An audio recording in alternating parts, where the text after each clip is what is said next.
sit down and zip it, those words, my words, to a boy who couldn't have been older than 12 years old, standing in my courtroom with his chin up and his eyes hard, like he had already decided this room did not matter, like I did not matter. I have been sitting on this bench for a very long time. I've seen arrogance walk through that door in many shapes, grown men in expensive suits, women with lawyers who cost more per hour than most people earn in a week. I have seen all kinds of disrespect, the kind that comes in quietly and the kind that announces itself the moment it walks through the door. But I had never, not once in all my years on this bench, seen it come wrapped in a school backpack and a pair of brand new sneakers that probably cost $300. My name is Judge Lauren Lake. This is my courtroom. And the day this boy walked in here, I had absolutely no idea the next few hours would leave every single person in this room completely silent. If you believe that respect has no age limit, that no child, no matter how rich his father is, gets to walk into a court of law and speak down to a judge, then stay right here. You are going to want to see exactly what happens next. And if you haven't already, hit that subscribe button right now, because the stories I bring you are the ones that stay with you long after you've walked away from the screen. The morning had started like most mornings. My bailiff was stationed at the door. The gallery was already half full, families sitting nervously. A few people whispering to each other with their hands cupped over their mouths, the way people do when they're trying to look calm, but absolutely are not. The room smelled like old wood and fresh paper, the way it always does, the way it has for as long as I've been coming through that door. The first case was called Case Number 2026, TR 471, the State versus Marcus Elliott Tremont Jr. I looked up from my notes. Walking toward the defendant's side of the room was a boy, a child. He could not have been more than 12, maybe 13 at the absolute outside. He was wearing a cream-colored polo shirt with a small green logo on the chest. His jeans were pressed perfectly, the kind of press that doesn't happen at home, that happens at a dry cleaner that charges by the crease. His sneakers were bright white and completely spotless. His hair was cut neat and close. He looked like he had just stepped out of a magazine for children who had never once been told the word no. Walking beside him was a man I assumed was his father, Marcus Elliott Tremont Sr. Tall, broad-shouldered, wearing a dark navy suit with a gold watch on his wrist that caught the courtroom light every single time he moved his arm. He had the kind of face that was accustomed to being listened to, not because he had earned it particularly, but because he had always had enough money that listening to him was simply easier than not. He did not look at me when he entered. He looked around the room first slowly, the way people do when they are checking to see who is watching them, who is important, who can be useful. He cataloged the room, then he sat down. He still had not looked at me. That was his first mistake. There would be others. Behind them, on the other side of the room, sat a woman named Gloria Haynes. Gloria was 53 years old. She walked with a slight limp, the permanent result of a car accident 3 years prior that had left her with chronic pain in her left knee that she managed every single day without complaint, without anyone handing her anything extra because of it. She worked the early morning shift at a bakery on Aldrich Street. She was there at 4 in the morning when most of the city was still asleep. She made sandwiches and pastries from 4 until noon. She earned $11.50 an hour. Gloria was in my courtroom because on the morning of October 7th, young Marcus had ridden his bicycle through a crosswalk at full speed and crashed directly into her.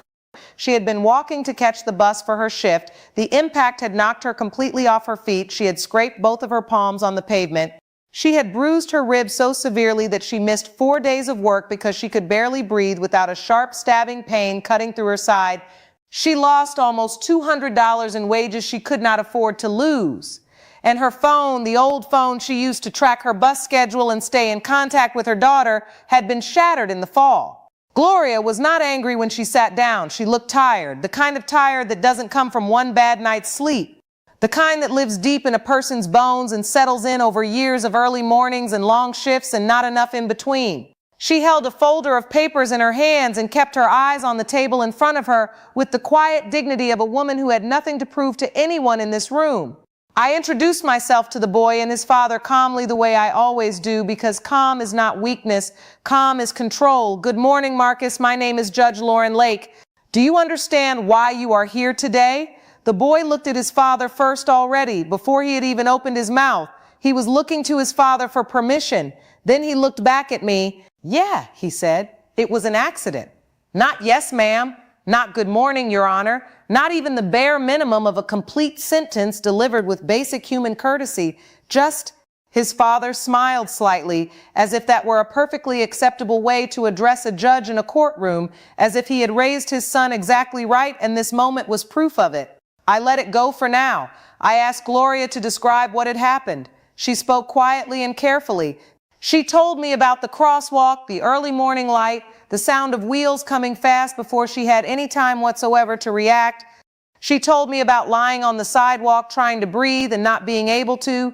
She told me that the boy had not stopped, that he had looked back at her once, looked her right in the face and kept riding. No apology, no pause, no "are you okay?" Just gone. I watched young Marcus while Gloria spoke. He was looking at his phone under the table. Now, if you know anything about me, you know that there are very few things that accelerate my patience out of the room faster than someone looking at their phone when another human being is describing being hurt. It is disrespectful.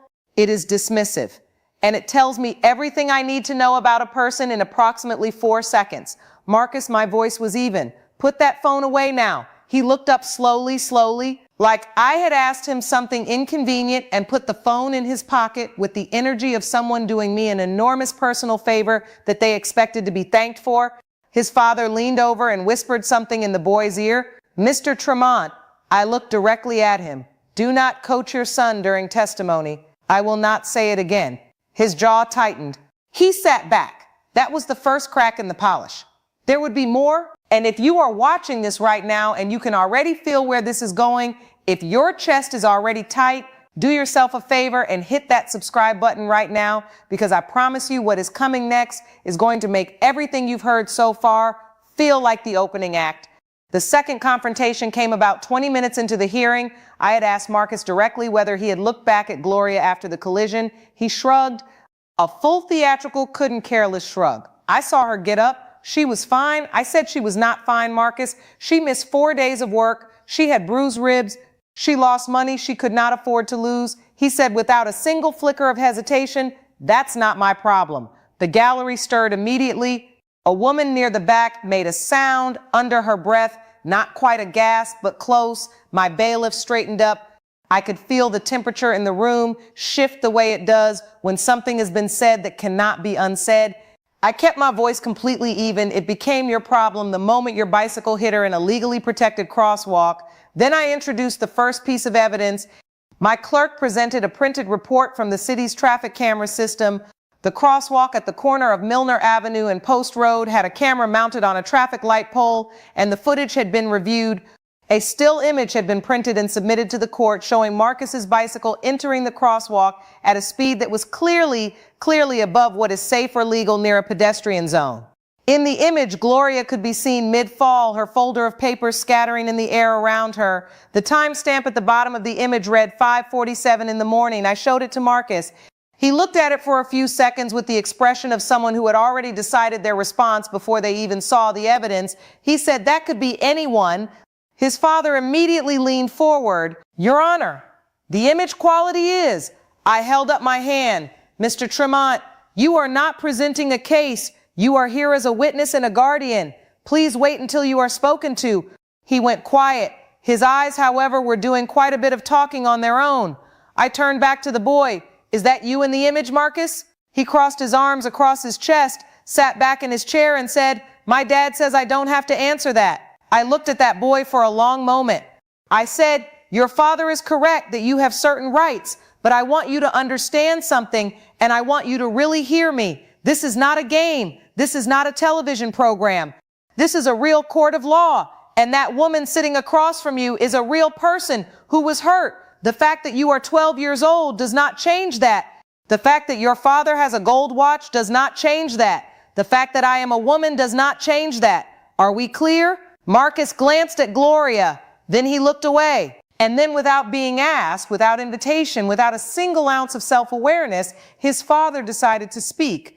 "Judge, I think it would be helpful for you to understand who you are dealing with here." He said it pleasantly, conversationally, as though he were at a dinner party and was about to offer some useful context. "I serve on the City Development Board. I know the mayor personally. I think it would be in everyone's best interest to handle this privately and quickly." The room went very still. I looked at Mr. Tremont. I looked at him for a good long moment before I said a single word. Mr. Tremont. My voice was completely calm, which if you have watched me for any length of time, you know is not necessarily a sign that everything is fine. I want you to listen to me very carefully. The name of the mayor means nothing in this room. The city development board means nothing in this room. Your gold watch means nothing in this room. The only things that matter in this courtroom are the truth and the law. Those two things are the same for you as they are for every single person who has ever walked through that door.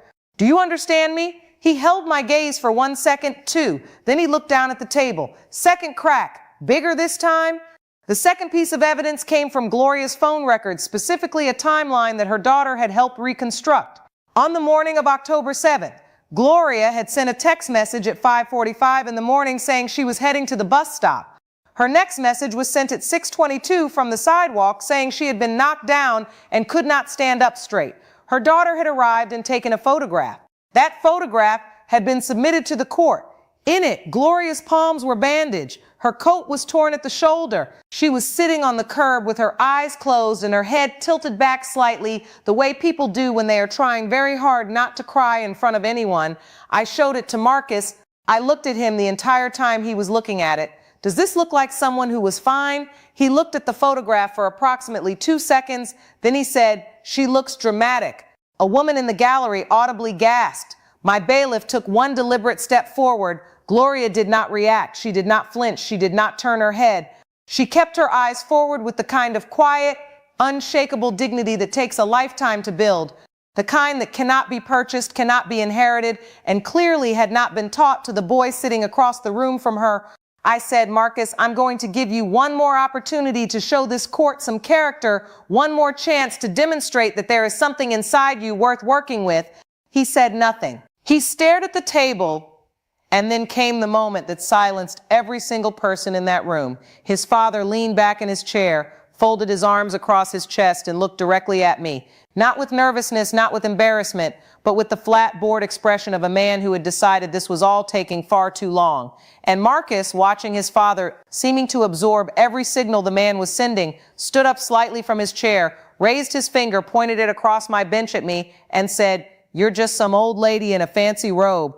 My dad owns half this city. You cannot do anything to us. We will be out of here in 10 minutes, and you will still be sitting in this little room pretending you matter. 10 seconds. That is how long the silence lasted after those words left that child's mouth. 10 full seconds in which no one moved, no one breathed. The woman near the back who had gasped before was completely still. My bailiff had both hands at his sides. My clerk had stopped typing entirely. The only sound in that room was the faint hum of the overhead lights. I did not raise my voice. I did not slam my gavel. I sat back slowly in my chair and I looked at that boy, really looked at him, and what I felt in that moment was not what you might expect. It was not anger. Lord knows I have felt anger in this courtroom, real righteous anger, and this was not it. What I felt was sadness, deep, genuine, bone-level sadness, because behind those hard eyes and that pointed finger and those $300 sneakers was a child, a 12-year-old child who had been taught deliberately, consistently over years by the man sitting right next to him, that the world was something you bought your way through, that people only mattered if they had power, that accountability was for other people, that an old judge in a small courtroom was nothing more than a minor inconvenience between him and the parking lot. And I knew right then that what happened next was not simply about a bicycle and a crosswalk.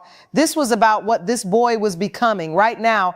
When if you are a parent watching this, or if you believe that how we treat people when we think we have power over them says everything about who we truly are, subscribe to this channel.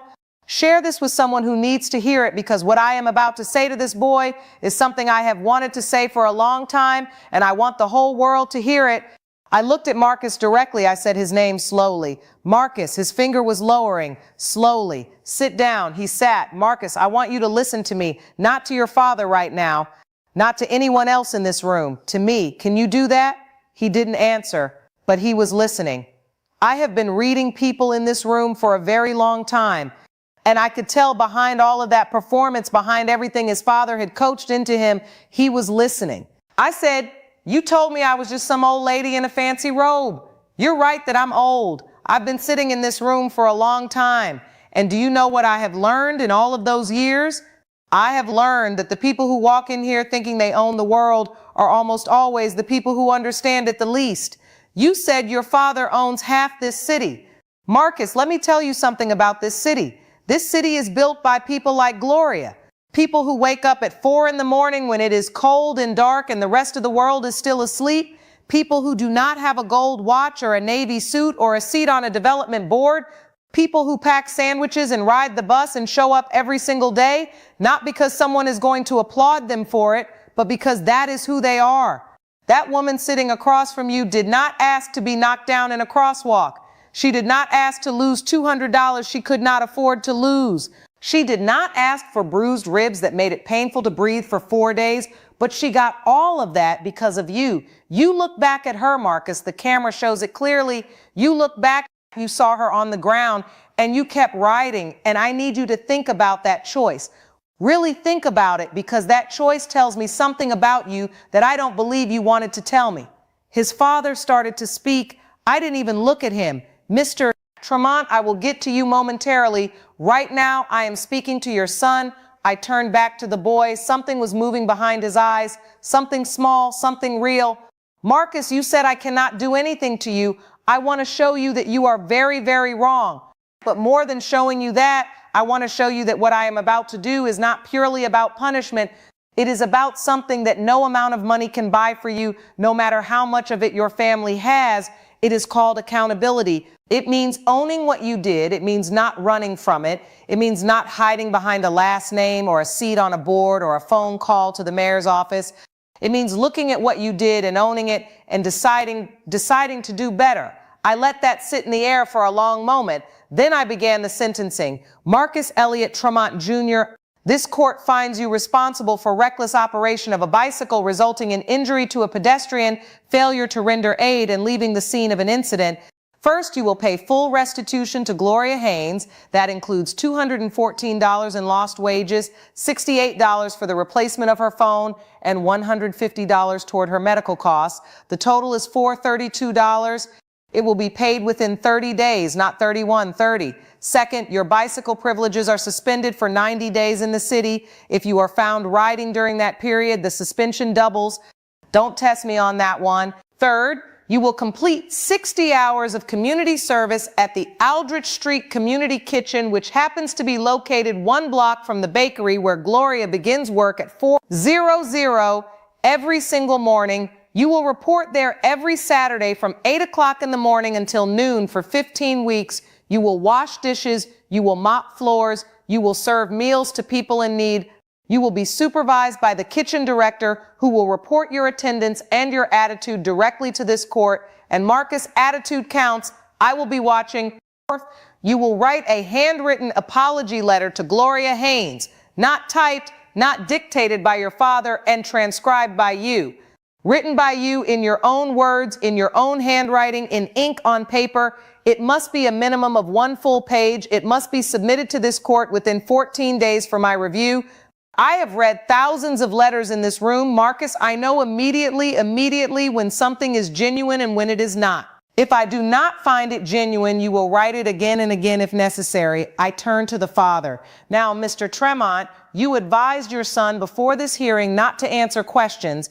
You attempted to use political influence, specifically the name of the mayor and your position on the city development board, to affect the outcome of a legal proceeding.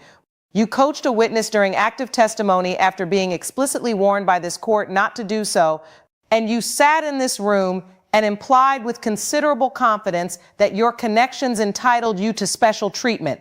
I am holding you in contempt of this court. Contempt means you have deliberately disrespected the authority of this court in a manner that cannot be overlooked and will not be ignored. Bailiff. My bailiff stepped forward. Mr. Tremont, please stand. The father stood slowly. The gold watch caught the light one final time, and the smooth, easy boardroom confidence, the face that was used to being listened to, used to getting its way, used to the world rearranging itself around it, was completely gone. In its place was something I have seen before and recognize immediately: the sudden, cold, visceral understanding that this room is not his office, this bench is not his conference table, I am not his secretary, his subordinate, or his speed bump. The handcuffs clicked onto Mr. Tremont's wrists. They made a sound that seemed very loud in that very quiet room. And Marcus, for the first time since he had walked through my door, looked like exactly what he was, a scared child. The hard look was entirely gone. The pointed finger was gone. The performance was gone. He was just a boy watching his father get walked out of a room in handcuffs, and he did not know what to do with that. Mr. Tremont, you will be held for 4 hours. You will have a review hearing scheduled for November 3rd. At that hearing, you will answer fully for your conduct in this courtroom today. Marcus, I waited until his eyes found mine.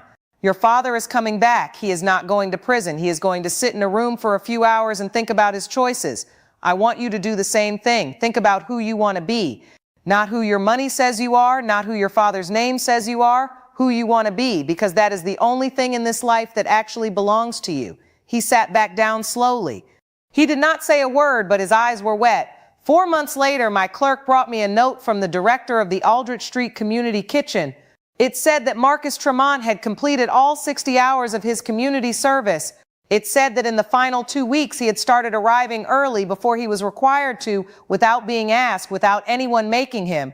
It said he had learned the names of the regular visitors who came in for meals. It said that one Saturday morning, an elderly man had dropped his tray, and Marcus had been the first person there, the first one to go to him, clean up the mess carefully and bring him a fresh, warm plate, and then sit with him for a few minutes. The director wrote, "He is a good kid." I think he just needed someone to show him that. I also received the apology letter. It was 3 pages long. In it, Marcus wrote that he had not understood, had genuinely not understood until he started working in that kitchen what it meant to need something and not have it. He wrote that he thought about Gloria every single Saturday when he walked past the bus stop on his way in. He wrote that he was sorry he had not stopped. He was sorry for what he had said to the judge. He wrote, "I didn't know how to be sorry before. I think I'm learning." I folded that letter carefully and placed it in a file I keep in my desk drawer. I keep it there because some days this work is hard. Some days I sit on this bench and I wonder if anything I do in this room truly changes anything at all. And then I open that drawer and I read that letter again. Late in the afternoon after the gallery is emptied and the bailiff has gone home and my clerk has turned off her computer and the room has gone quiet, I sometimes sit at this bench alone for a few minutes. I think about all the people who have stood in front of me over the years, the guilty and the innocent, the proud and the broken, the ones who changed and the ones who didn't. And I think about a boy in a cream-colored polo shirt and spotless white sneakers who stood up in my courtroom, pointed his finger at me across this bench and told me I was nobody. That boy reminded me why I still come to this room every morning. Because justice is not only about punishment, it is about reflection. It is about giving someone the chance, even when they have not yet earned it, even when they do not yet deserve it, to see themselves clearly and choose something better. No amount of money buys that. No name, no board seat, no gold watch, just honesty, just accountability, just the willingness to look at what you did and decide quietly without an audience, without anyone forcing you to be different. If this story moved you, if you believe that every child, no matter how much money their family has, no matter what name is on the building, deserves to learn humility and empathy and what it means to be accountable for the harm they cause, then